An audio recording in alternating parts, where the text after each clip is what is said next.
Salut! Tu n'as pas spécialement envie de voir à quoi je ressemble. Tu as un petit peu de temps devant toi. Tu es sur la bonne chaîne. Il y a quelques jours, j'ai acheté en jardinerie 2 plants d'anilium qui étaient relativement mignons. Les voici. On les appelle aussi rose du désert ou baobab chacal. C'est le printemps et ils devraient commencer à avoir des feuilles. Je suis allé sur internet, j'ai regardé plein de tutos, plein de vidéos très intéressantes, ça m'a semblé passionnant. Alors j'ai décidé d'essayer d'en cultiver à partir de graines. Du coup, j'ai commandé des graines sur internet, ça n'a pas été très dur à trouver, ça a été livré assez rapidement. Alors maintenant, découvrons ensemble ce qu'il y a dans le petit colis. Des graines d'Adenium arabicum, par 10. Voilà comment ça se présente. Encore des graines d'Adenium arabicum, la même chose. Et des Adenium arabicum PNW, qui doit vouloir dire Fetnawan si je prononce bien. Voilà, on va essayer de faire pousser tout ça, et c'est parti. Je fais des trous dans le bac à semis pour un meilleur drainage. Qu'est-ce que t'en penses? C'est nul. Je sais pas si c'est une bonne idée, mais j'ai décidé de faire lever mes graines dans de la fibre de coco. La fibre de coco est très résistante aux attaques fongiques et bactériennes, et elle ne se tasse pas et reste bien aérée.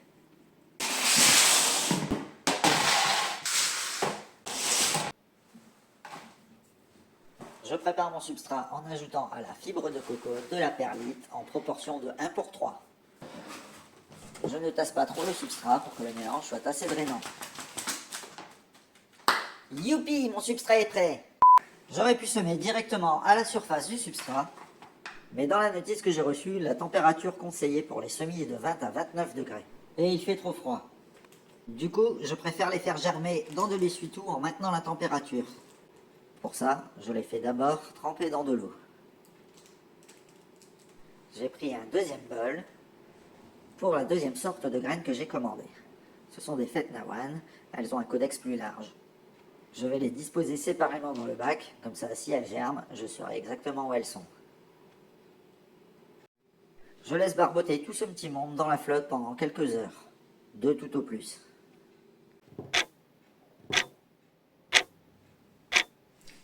Au bout de 2 heures, il se passe enfin quelque chose. Quelques graines ont coulé au fond des bols. Je ne pense pas que ce soit un bon signe pour celles qui restent à la surface. Bon, j'ai pas que ça à foutre, alors je transfère quand même les graines. Je mets tout ça sur un tapis chauffant. Et je maintiens la température à 24 degrés. La germination chez les Adenium arabicum prend entre 5 et 14 jours. Ça va être long. Nous sommes le lendemain et je décide de faire une petite vérification et voir où en sont nos graines. Alors voyons voir.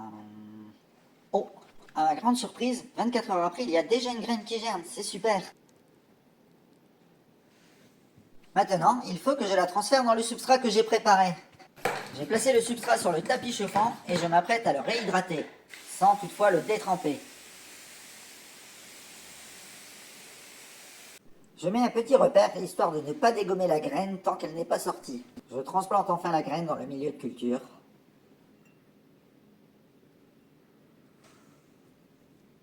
Avec un peu de fibre de coco.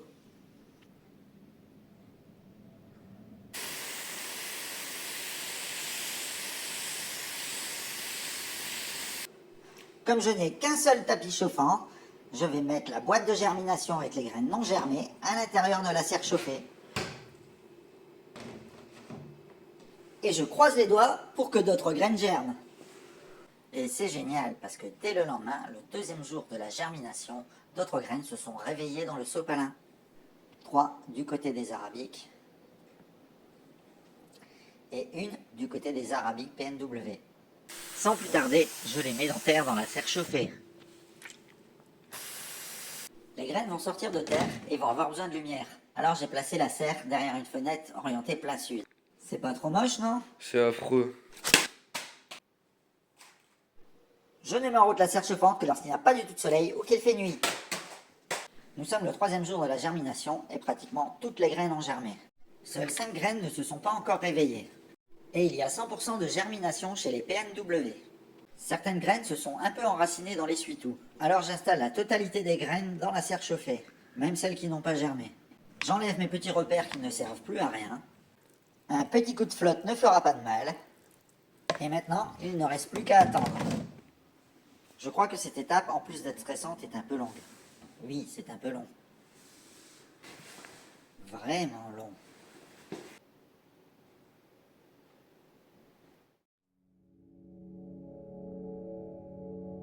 Pas si long que ça, en fait. À peine 5 jours après le premier contact avec l'eau, les premières plantules pointent le bout de leur nez.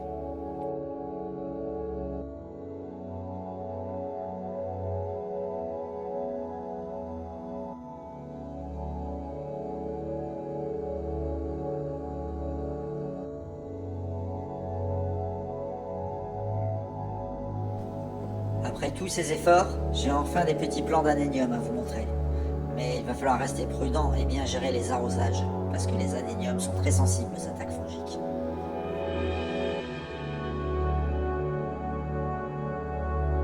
Une fois que les petits plants se tiendront bien droit au-dessus du substrat, je n'utiliserai plus le tapis chauffant.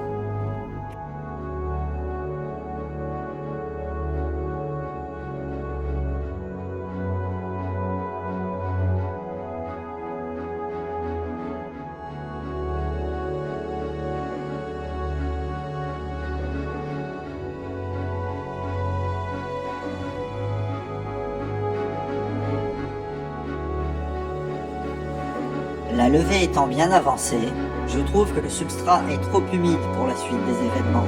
Il faut donc que je découvre la serre pour que l'eau s'évapore.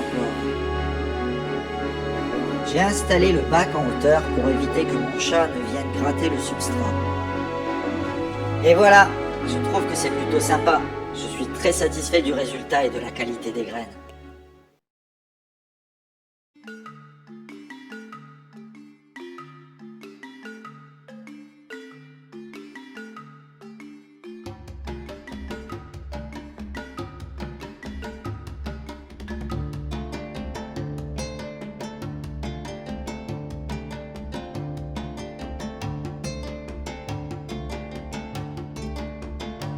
Le nom adénium provient de la ville d'Aden au Yémen, ou de sa région, le golfe d'Aden.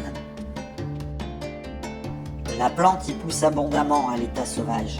Les naturalistes Johann Jacob Romer et Joseph August Schultes donnent le nom adénium à la rose du désert en 1819. Le nom rose du désert est attribué à nos adéniums en raison de sa jolie floraison. La fleur de l'adénium ressemble par sa forme à celle du laurier rose, avec lequel ils font partie de la famille des apocinacées. Les apocinacées sécrètent un latex riche en alcaloïdes. Le latex de l'adénium aurait servi pour empoisonner les flèches servant à la chasse au chacal, et le nom baobab chacal viendrait de là.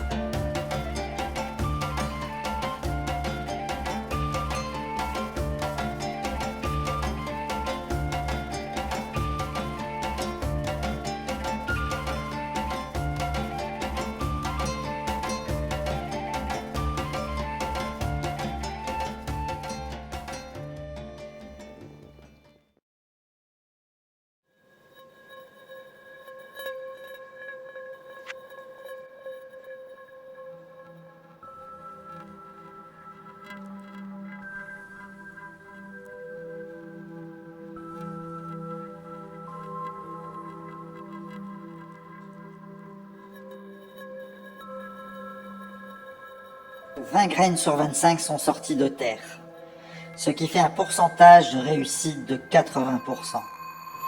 Évidemment, nous ne sommes pas dans des conditions d'expérience avec plusieurs échantillons de graines identiques, placés dans des conditions différentes avec le contrôle d'une seule variable à la fois. Du coup, je ne peux tirer aucune conclusion de ce chiffre, à part que c'est cool.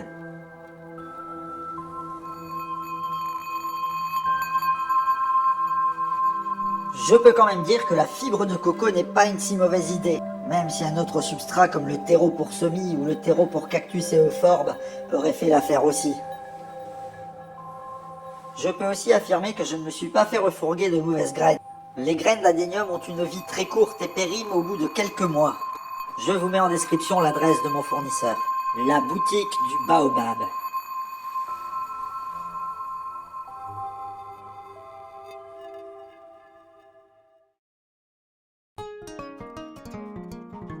La fibre de coco, contrairement aux autres substrats, ne contient aucun engrais ajouté.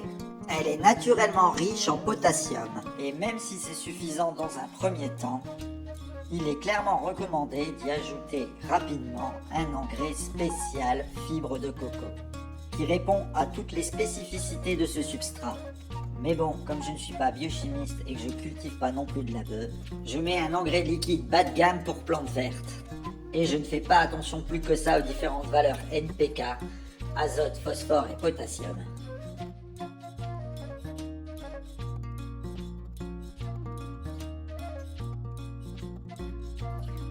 Dans ma région, il fait souvent très sombre et je possède une petite lampe de culture qui me sert à augmenter la luminosité et la photopériode durant l'hiver pour que certaines plantes n'entrent pas en dormance.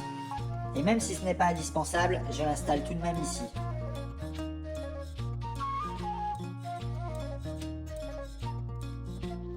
Je la mettrai en route que lorsqu'il fait très sombre et qu'il y a beaucoup de nuages. Je ne veux pas que mes petits plants tigent à cause du manque de luminosité. Et entre nous, cela m'amuse vraiment beaucoup.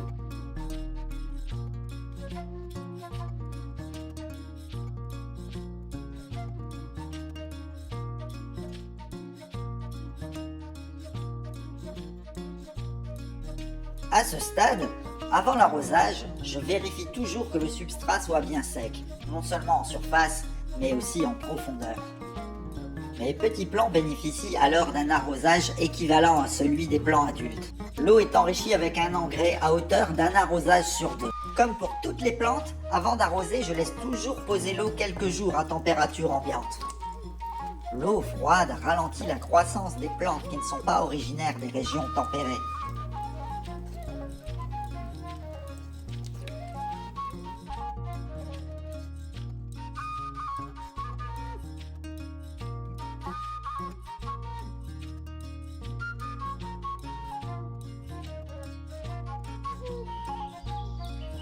Lorsque les températures extérieures le permettent et qu'il fait beau comme aujourd'hui, je sors mes petits plants dehors pour qu'ils puissent profiter du soleil toute la journée.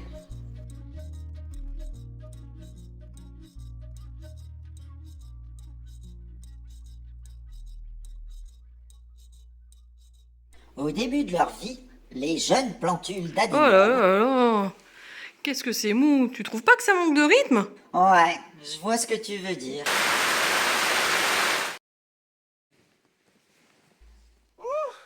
Hey gros, je suis venu niquer le business, les vidéos de jardinage. Si tu fais le beau gosse devant la caméra, va faire des tutos de maquillage. Je te montre qu'est-ce qu'il faut faire, les adéniums déchirent la terre. Comme s'ils sortaient des enfers, pour les cultiver, il n'y a pas de galère. Ils poussent sous l'or en toute saison. Si je me fais coller, je ne vais pas en prison. Pourtant si tu les fumes, tu clames. Si tu les manges, tu clames. Si tu les arroses trop, c'est eux qui clament. S'ils n'ont pas assez de lumière, c'est pareil, ils clament. Ils poussent sous l'or en toute saison. Si je me fais coller, je ne vais pas en prison. Pourtant si tu les fumes, tu clames. Si tu les manges, tu clames. Si tu les manges, tu clames. Si tu les arroses trop, c'est eux qui clament. S'ils n'ont pas assez de lumière, c'est pareil, ils clament.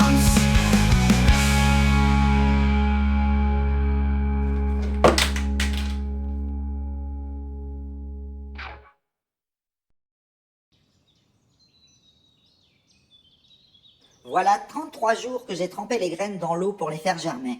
Et c'est un réel plaisir de constater chaque jour à quel point l'évolution des petits plants est rapide. Faire germer des aniniums n'est réellement pas difficile. Dès le mois de mars, la photopériode est suffisamment longue pour ça.